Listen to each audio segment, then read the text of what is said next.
Cheerio, all. I apologize for my pajamas. I came home from work today, took a shower, and decided to put this stuff on. So, I'm going to start a couple video series about the debt with the Watts family and how when Shannon Watts got money in her hand, it burnt a hole, boom, boom, boom, boom, right through it. But damn, it didn't mess up those fingernails. So I'm watching, there's a channel, 411 Now. If I remember, I will link to him below.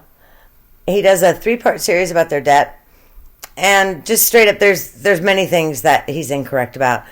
If you want, I can do a video on that. But there are quite a few things that he is incorrect about. He also does a video, I think it's a different video, where he proves that Shannon Watts earned as much as Chris did. In his video about the debt, and I'll get to it, he doesn't understand a lot of things about MLMs. And I'm sorry, my light's kind of poor. I should get myself one of those ring lights. Get me to 1,000 subscribers, and I'll get a ring light. Okay, so I just brought up Thrive. $300 a month to participate in Thrive with the patches and the vitamins and the shakes.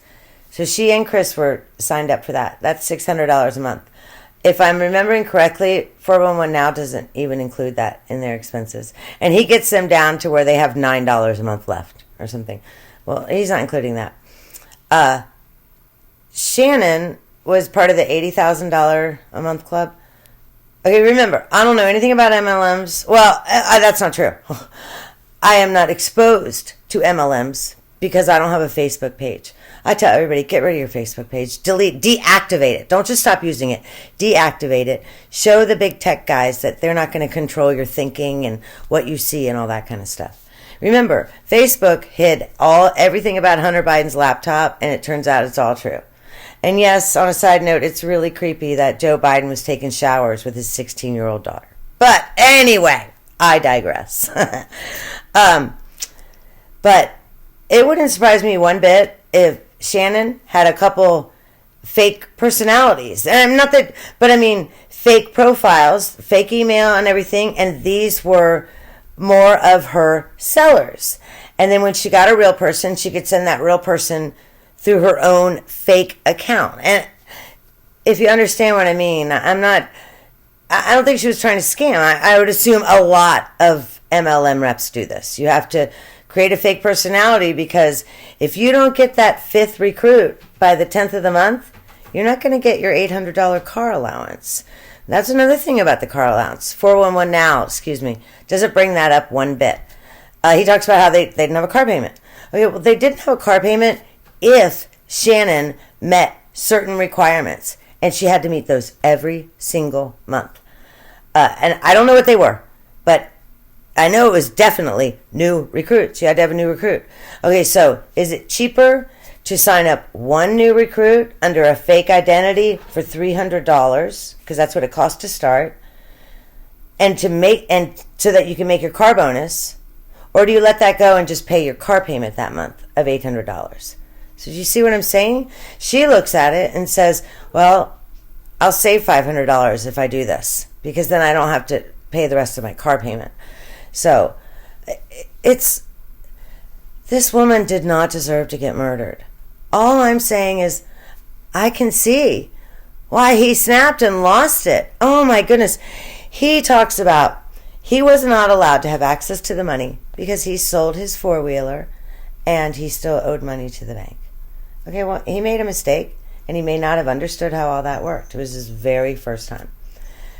Okay, well, Shannon met him. He had $20,000 in savings, and damn if she didn't latch herself onto him and take that $20,000.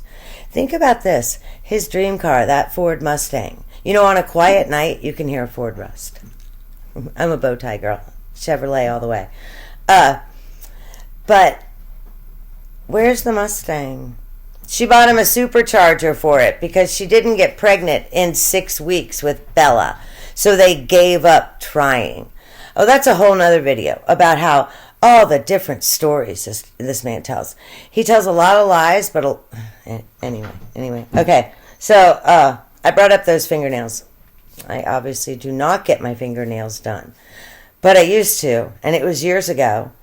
Now it's 2022. And I'm going to say with tip, and that's got to be anywhere between $40 and $65. You're going to tip your manicurist $10, right? This is the woman who's spending an hour taking care of your fingernails. And I'm going to tell you, her regulars who only tip her $5 don't get as great of service as her regulars who tip her $10. So she's tipping her $10. But you can't make your mortgage. You have got to start saying, okay, I have things I have to cut back. There's a video where she's wearing the newest electronic thing. They had Apple Watches. They each had Apple Watches. Well, those are between $600 and $800 each. They had the newest phones, of course. So everybody said Shannon never put her phone down. Never put her phone down. But when you can't pay your mortgage, you need to look at things you can cut out. And to me, fingernails are number one. There's videos, or when she's pregnant with Bella, videos and pictures of Bella's closet. Oh my goodness, that kid has more clothes. So many clothes for this baby. So, I will give Shannon 100% pass on that for the first baby. I'm going to say a lot of us do that for the first baby. And then you figure out that life's a lot easier with a onesie. Especially if your kids... My kid was born April 25th, and he spent, back when he was a he, remember now he's a she, the whole summer in a onesie. And my goodness, life was so much easier. Okay, so I give her a complete pass. She was irresponsible with Bella's clothing, but I still give her a pass. But then she did the same thing with Celeste. What the fuck? You've learned by now that the kid isn't in all that stuff. You're going to spend $35 on an outfit that you put this kid in once? Wake up. And this has nothing to do with Shannon. Well, she did it, but you women who put that big stupid ass bow on your daughter, I don't like it. Dumb. So, I already talked about, I think I may have already said this. So I'm going to try to shut this down. I'm getting long. At the very beginning, he talks about Shannon made as much money as her husband did. Yeah, absolutely not. In the polygraph, Chris talks about he loved it that when she got paid every Tuesday, and they didn't take taxes out. So how much do you think that, what's your guess that Shannon was putting 20% aside every week so that she could pay her quarterly taxes? My guess is she didn't even pay her quarterly taxes. Who the hell knows what they owed in tax debt? But goodness. I'm going to shut this down. There's going to be a couple more of these. If I do another one tonight, I'll change clothes so I'm not still in my pajamas. But something off this subject. You ever notice that Detective Baumhauer always refers to her as Shannon? Why is that? Well, that's because he was the contact with her parents, and her parents referred to her as Shannon. So this Shannon thing was just another lie. Okay, get me to 1,000 subscribers and I'll buy a ring light. Please do hit like. Take care. God bless. And everyone have a wonderful day. Bye-bye.